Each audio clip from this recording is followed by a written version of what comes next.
Cashada markii la gaaro le gurigeena la isweydiiyaa caawa cashada maxaa laga dhigaa dhibkaas horta anaga le mogaanooya ama waa nala qabaa bal iisoo sheega xaafadaha dhan soomaalida ma ka jirta amase gurigeena bas waaye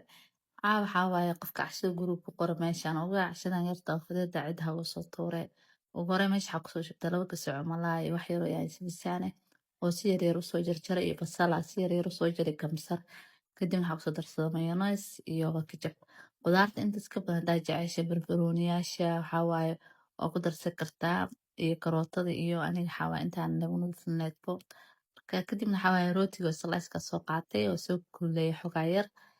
freshna wuu iska ahaay kadibna waxaa waaye wixii isku soo dardarayaa bushooyi kadibna waxaa waaye jiiskaasaa kor ka saartay jiiskan waxaa waaye sliceka waa isaga naftirkiisa wax yar oo basbaasna wuu leeyahay